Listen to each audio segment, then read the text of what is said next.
নমস্কার, আজকে আমি একটা ভিডিও নিয়ে চলে এসেছি। আমি ইতিস কিচেন থেকে ইতিকা বলছি। তো আজকে আমি দেখাচ্ছি কিভাবে গ্যাসের চিমনি পরিষ্কার করবেন। আমি অ্যাকচুয়ালি নেটটা খুলেছি। তো নেটটা খুলে আমি একটা আমার লিকুইড সোপ আছে, সেটা আমি স্প্রে করে দিয়েছি।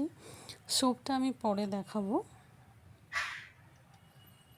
তো এই হচ্ছে সোপটা, এটা দিয়ে খুব ভালো অয়েল, মানে রান্নাঘরের যে গ্রিজ অয়েলগুলো ভালো পরিষ্কার হয়।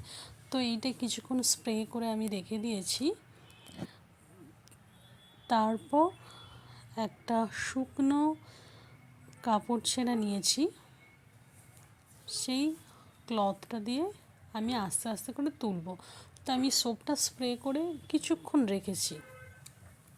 প্রচুর পোড়া তেল ভিতরে জমে গিয়েছিল। তো এবার দেখুন, আমি এটা স্প্রে করার পর আস্তে আস্তে এটা আমি পরিষ্কার করে দিচ্ছি। দেখছেন কি অবস্থা? তো খুব ভালো পরিষ্কার হয় এই স্প্রেটা দিয়ে। তো এইভাবে আমি একে একে করে সব পার্টগুলো আমি কিন্তু এই স্প্রে আর এই কাপড় দিয়ে মুছে নিয়েছি। তো খুব একটা বেশি আমার টাইম লাগেনি, এবং এটা যদি মাসে একবার করা যায় তাহলেই এনাফ। চিমনিটা খুব ভালো পরিষ্কার থাকে। মানে এক একটা এমন হয়ে যায় পুরো তেলটা চেপে বসে যায়, তো সেরকম বসে যাওয়ার চান্স থাকবে না।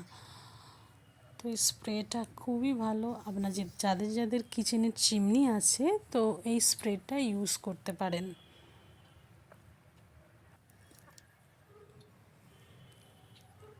পুরা এই কোণে আর যত তেল লেগে আছে সবগুলো পরিষ্কার হয়ে গেছে।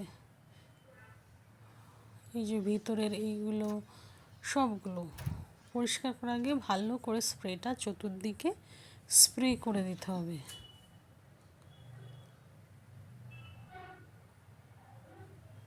আশা করছি আপনারা বুঝতে পারছেন কিভাবে ইউজ করে তারপর পরিষ্কার করতে হবে। অ্যাকচুয়ালি আমি চিমনির নেটটা খুলে ভিতরটা পরিষ্কার করছি।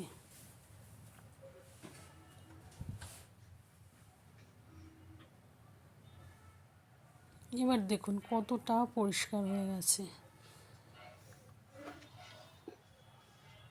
শুকনো কাপড় দিয়ে এটা পরিষ্কার করতে হবে। তো অনেকে কেরোসিন দিয়ে পরিষ্কার করেন, তো আমার মনে হয় কেরোসিনের থেকে এটা অনেক বেটার অপশন, কারণ কেরোসিনেরও দাম কম নয়।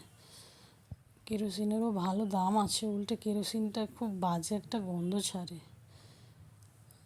তো আমি স্প্রেটা ব্যবহার করার পর এখন খুবই স্যাটিসফাইড, খুব ভালো পরিষ্কার হয়। মেনলি কিচেনের চিমনি, এবং এই স্প্রেটা দিয়ে কিচেনের ওয়াল যেগুলো আছে সেগুলো স্প্রে করলে প্রচুর রান্নাঘরের তেল ওগুলো উঠে যায়, এবং কিচেনের